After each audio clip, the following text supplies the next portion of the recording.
This bonus series was made in collaboration with Philipp Stauffer and Julie Maples from Firefly Ventures, a practical startup operator handbook to give our listeners a first-hand experience they can apply to their growing ventures.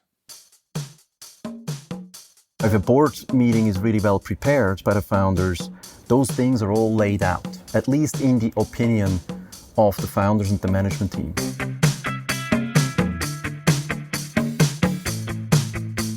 Welcome to the Swisspreneur Show, a podcast about startup stories and learnings from experienced entrepreneurs. Here's your host, Sylvan.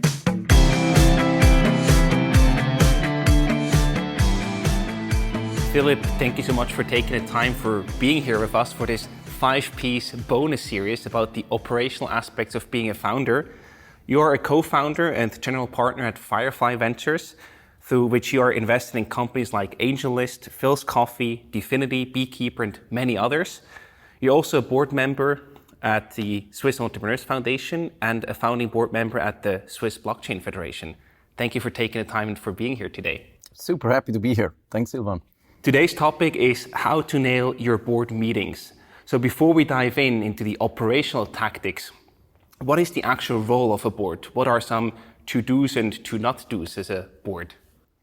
Yeah, absolutely. So chosen by shareholders, the primary job of a board is really to look out for shareholders' interest. In fact, directors are legally required, it's called a fiduciary duty, to put shareholders' interests first. So that's the primary goal. The board plays a supervisory role overseeing corporate activities and assessing performance.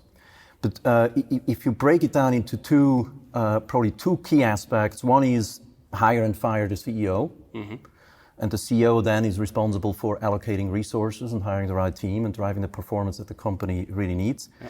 And the second one is make sure the company has proper governance. So any action of governing and control and policies and things like this that keep the company out of trouble. Now, of course, the next question emerges, who should actually sit on the board? Is it just the founders or should there be many more people involved? Well, that's a loaded question. Of course, it's different if you're a startup. It's even different if you're an early stage startup or a Series A, Series B, Series C, or a public board. So my answer will be more focused around startups. And so I think as a founder, if you think about your board, think about how you hire for the team. You want people on the board who will be helpful to your company. You want to have people on the board that fit your culture, who will invest the time that is needed to make the company successful. And so you need to know where your gaps are in the company and where the gaps are in yourself. You need to be self-aware. Where do you need help as a leader? But you also need to know the gaps of your team and the gaps and how you'll be able to fill them in the next, let's say, 18, 24 months. And that's how I think personally, as a founder in my past, how I set up my boards. I never saw them as, I have to prepare like some board meeting and report to somebody, which is officially really what's happening. I always saw the board members as an extended force or secret weapon of mine to really win in the market. And so if you think about it that way and you build trust with your board members that way, I think you'll set up for success. I really like that perspective. When we look at the organizational team, like the leadership team, for example, you have VP sales, VP engineering, etc. You have very clearly defined roles. Do you also have that set up in a board where you have very specific roles allocated to the different board members? Yes, you can, if you need to do that. Not in every case that's needed, but particularly in startups, often in the early phases, it's very helpful, for example, to have a board member that really understands technology in a deeper way than you do in your space. And then usually it's really good on the other side, on the go-to-market and sales side, to have somebody on the board who really understands go-to-market, sales, and the commercial aspects of your business. And then depending in which vertical you are, it can be very helpful to have somebody who understands, let's say, policy, governance, legal aspects. Because let's say you're in healthcare, in health tech, or you're in financial services and things like this. They're doing the wrong thing can get you into jail very quickly. As a board member, you have fiduciary duty to and liabilities if you don't do the right thing. Right. And so in certain verticals, it's super important that you have somebody who really understands the law around it as well. Yeah. Now we talked about the setup of the board. The next question is obvious. How often should a board meet? Is there any best practice when it comes to the cadence of meetings? From a legal perspective, you have to meet at least once a year. Now, that would be a very bad cadence. So I think what we usually do at Firefly, we have set up quarterly meetings, and the agenda of those quarterly meetings is actually fairly clear to everybody. Because, for example, in the first board meeting, in the beginning of the year, you usually talk about budget and performance and how you hold people accountable and things like this, for basically as a planning exercise for the year. And then in other quarterly meetings, you already know kind of what the key topics are. And then depending on how the business evolves and what issues pop up, the agenda shifts a little bit around. But usually that's what we do. And then board members meet as many times as needed, right? Yeah. So often, let's say you have board members that have a certain particular set of expertise. You want to pull them in if strategic questions arise, and you call them up and you have meetings one-on-one. Those are not official board meetings, right, but that's really what gets you the value out of your board. Yeah. And so in some cases where, for example, we are in, let's say, high priority fundraising mode, given the current environment, we actually have monthly board meetings, right, on that, because board members are actively involved in making introductions and in some cases pitching the company even together with the founder, and it just requires a much closer collaboration in those times. Now we're also wondering what tasks should be completed before the board actually meets. So what do you need to have done before the board meets for its meeting? What I usually suggest is set the agenda by providing a suggestion, like basically send it maybe 2 weeks before the board meeting, and ask for additional points to board members, what they would like to see. Then, of course, prepare materials according to that. And then one very important point, send the materials 4 to 5 days prior to the meeting, and not just 2 hours before the meeting starts. Otherwise, they're useless, right? They're useless, right? Because you already have a hard time sometimes, because think about it, right? Like, let's say investor board members like me, right? Like, I have sometimes 2 board meetings a day, and I'm traveling, and then if I get the board deck 2 days before the meeting, I might not even have time to open that deck. And you basically always time at the end of the board meeting, because I'm not well prepared and you don't get out of me what you could get out of. So 4 to 5 days should usually be enough. That gives everybody time to actually prepare. And it also gives you actually an opportunity to already get feedback on how the board feels of what you're actually presenting. Right. And then what we started to do with some companies, particularly in later series, like let's say Series B and C, is to have a pre-board meeting. Okay. So half an hour, usually one day before the board meeting, where the management team and the CEO and the management team just update on all the facts throughout the deck. So it's more kind of the informational part about the board meeting, so that the board meeting at the next day is really about strategy discussion, challenging each other, brainstorming where needed. And so it's not like one of these meetings, board meetings that are not that valuable, where the management team just talks forever and then everybody leaves. It should really be, use your board as a sparring partner, as for input as well. And so these pre-meetings are usually pretty helpful to do that. It also actually forces your board to actually be prepared, because you basically give an opening for informational question the day before. If they don't have questions then they feel kind of they're distracting the board meeting if they're asking these questions during the board meeting. I get that. And so it's a little bit a trick for you as a founder to actually manage the board proactively and make sure they contribute. And you mentioned sending out the prep work in advance. Who's responsible for doing that? Is it the president? Is it the CEO? Or who should take the lead there? Well, if you have a chairman is usually managing the board meetings. Not every company has usually a setup or official role as a chairman yet. So it's usually the chairman, the CEO. In some startups, the CFO takes that role, delegated by the chairman or the CEO.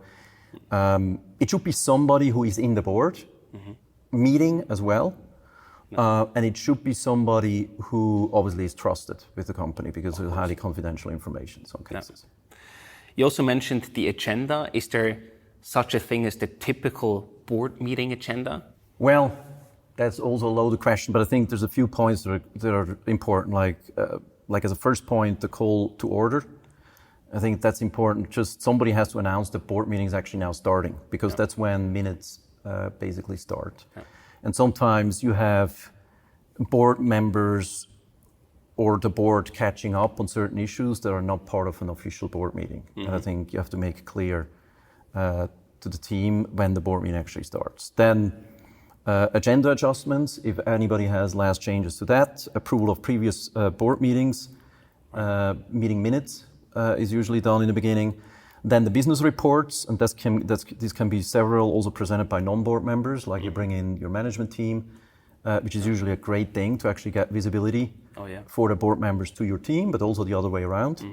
Usually leads to huge synergies, so I highly suggest to do that actually. And then another point is financials and fundraising, usually with startups, pretty much in every board meeting, and commence an announcement and then adjournment, basically the end of the board meeting. But that's roughly an agenda that can use in general, pretty much in any meeting you have. But I think that gives founders a good overview about what you could or should address. Now, the big question, of course, how long should a board meeting take? Do you have any take on that? Well, I think it's just important that you have quality time.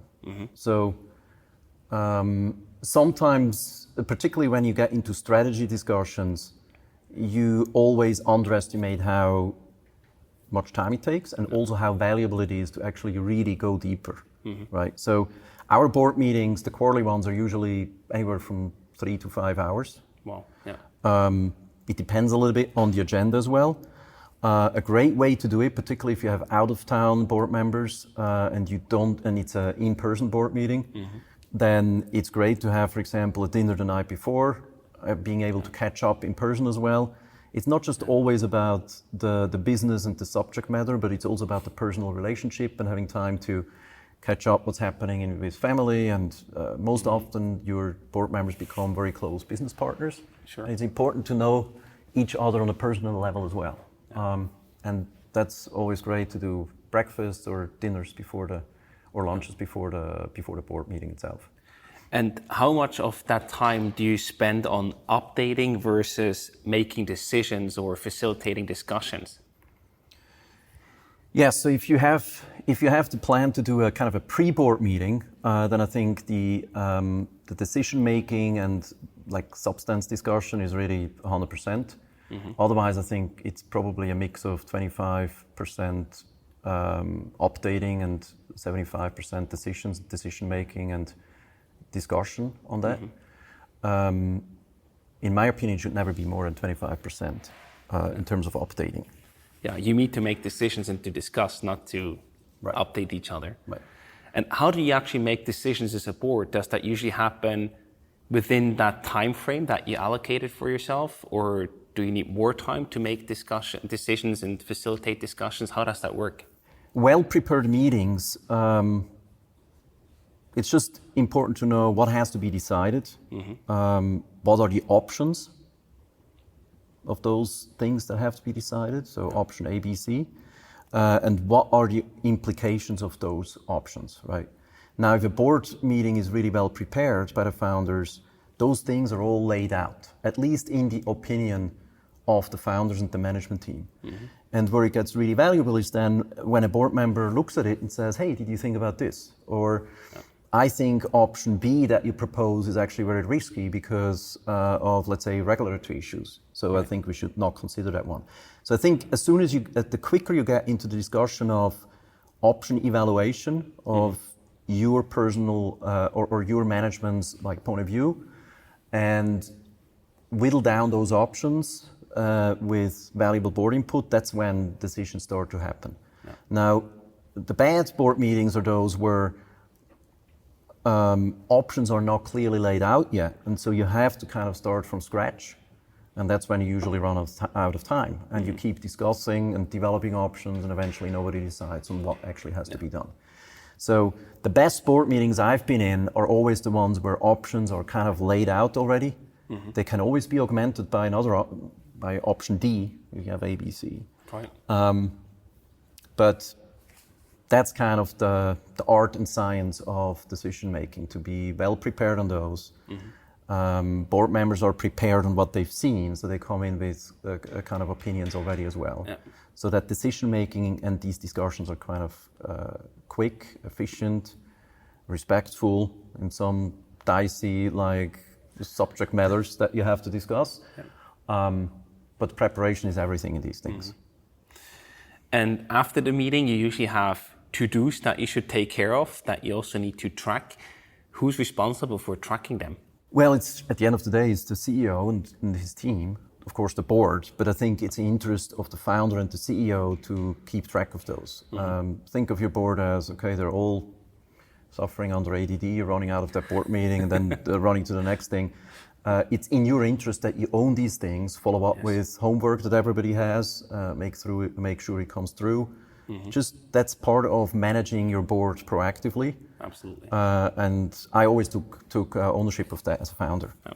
I think that's a really important thing to remember, because many founders don't do that, especially first-time founders, or are afraid of doing that, but that's actually your job. It's your job, and quite frankly, it is. You just got to do it. You have to own the thing. Exactly. You have to manage your board members. That's where I mean, like, see them as part of your team. And if you proactively manage them, you get a lot out of them. Exactly. Right? And if you don't, it's the same with the advisory board, right? The advisory board is not an official, kind of an official group, but if you have an advisory board with 7 people and you never reach out to them and you're not proactive, they usually don't do much. You have some nice pictures on your website, but not much more. That's right. But if you're proactive and you spend time managing them, you're surprised how much you get out of them. Exactly. And so I definitely suggest to own all of that as a founder and as a CEO. And in between board meetings, how do you communicate with the board? Do you recommend to also have like a Slack channel or anything of that sort up and running? Yes, you can do it with pretty much any tool. There's many tools out there also to manage board meetings. There's many platforms out there. I'm usually for keep it simple. The key is to really get the quality time to have the right discussions at the right time with the right board member. But any of that is great. The key, I think, is not the technical tool, but actually the proactiveness and kind of the intent you have with the board member and the relationship you build over time. Another aspect is make sure that in the good times you build these relationships, because in startups you will always have the tough times. They will always come. Like every startup, even if you think it's just a linear line up to the unicorn, it's not. It's always a roller coaster. And so make sure that you're, as the CEO and founder, you're also responsible that the board becomes a really trusted group among each other. So spend some time thinking about that as well, how you build this trusted relationship during good times, and then during tough times, it's much easier to get through the tough discussions that you'll have to have. Right. Yeah. I think that's something founders sometimes forget. Everything goes well. It's always easy to have great board meetings when things go well. It's always hard to manage those things in crisis. And the team needs to be ready, including your board, to manage well in times of crisis. Absolutely. That's where big mistakes happen, and many companies go flat because of that. And so it's important that you spend time to build that trust. You also mentioned tools before. The tech stack is not that important, but I'm still curious, what tech stack do you use and leverage for your board meetings and board communication? With us, it's all over the place. We have friends of mine who run other VC firms that actually almost mandate certain things that their portfolio companies have to do. Yeah. But then it leads to conflicts with suddenly you have 4 investors and everyone's to. So we have the mindset of you use what's best for you. Yeah. If it's a spreadsheet, it's a spreadsheet. Right. Then we might have some suggestions on how you want to be a little smarter about it. But there's pretty much in any aspect of managing a board meeting, managing decisions, managing collaboration in between board meetings, there's all kinds of things. Mm-hmm. In some cases, companies that that we invested in, like Beekeeper, we actually use our own product and drink our own champagne. Yeah, that makes sense. I'm also very curious, is it better from your experience to meet physically or remotely as a board? I think a good mix. I'm kind of believing in the hybrid model now, particularly about after COVID. I think it's good to have at least 2 board meetings in person, I think, per year. 2 of the quarterly meetings and maybe 2 remote. Mm-hmm. Particularly if you have board members that are from all kinds of different places. Right. If the board is pretty close to where you are, then obviously it's a big advantage, I think, to meet in person and have dinner as well and get to know each other on a personal level. Mm-hmm. But I would probably split half-half. Okay. And should you invite any other people to the board meetings that are not part of the official board? Well, one thing I think we already covered. So I would, as a founder, I always invited as the key leaders of different functional areas as well to present and own their own areas like sales, marketing, finance, you name it. Mm-hmm. That's clearly one that you can manage per board meeting. Maybe one board meeting is particularly on sales, and you bring in your sales leader, and your marketing leader, and your customer success leader, maybe. Then another player that I think should be part of the board meeting is the council.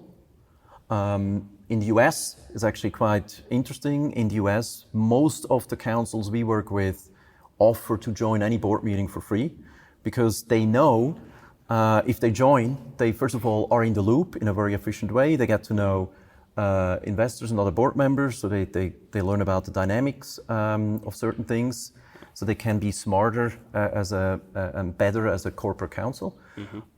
And they also see early if the board actually makes mistakes, right? So she or he can jump in and say, hey, by the way, like you should handle this way and not that way, because later that will bite you.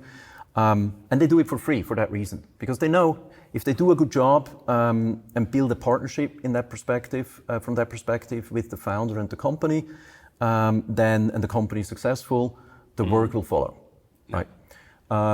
In Switzerland, for example, I think it's still a little different. So I hardly see any council join any board meeting, and I think founders always try to not actually do it because they fear the big bill they will get afterwards. Of course, yeah. So my suggestion would be to talk to any of your council and offer it, and maybe make the example of what's happening in the US and invite them for free, and tell them the benefits of that and try to negotiate that. But I think it's a very good practice that I really like over here in the US.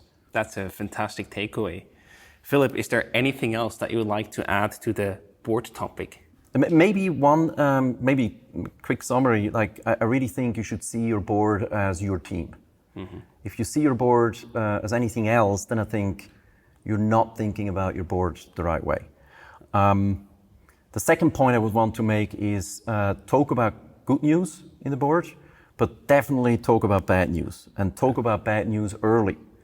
I see this quite often. I have just a case right now where the board is kind of informed late. And if the board is informed late, there's very little things that a board then can really do to help. And also the trust, right? The trust deteriorates and a lot of bad things start to happen. Yeah. And so it's okay to talk about bad news. It's hard, but it's okay, and it has to happen. Yeah. And so I think really be tough on yourself as well. It leads me kind of to the last point I wanted to make.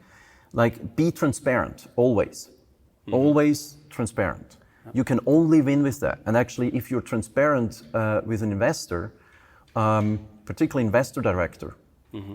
you will gain a lot of respect.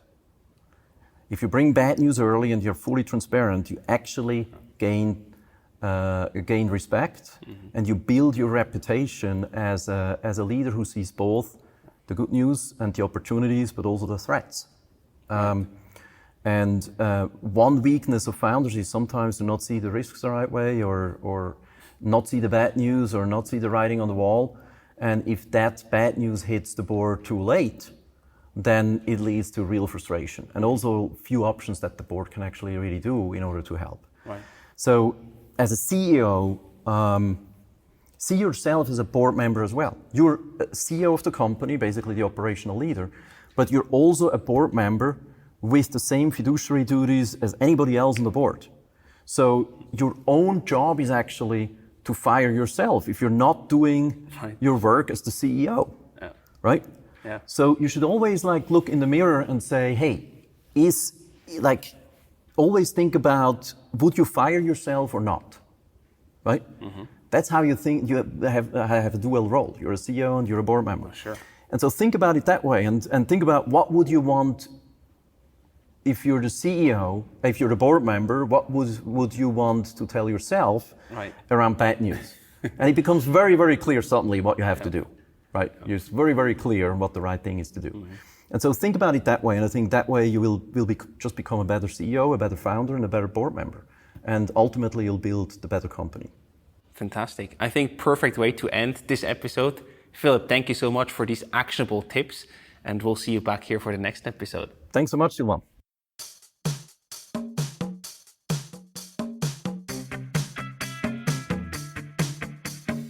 We hope you enjoyed today's episode. If you did, you can support us by rating our show on Apple Podcasts. This way, we can reach an ever-growing number of aspiring entrepreneurs.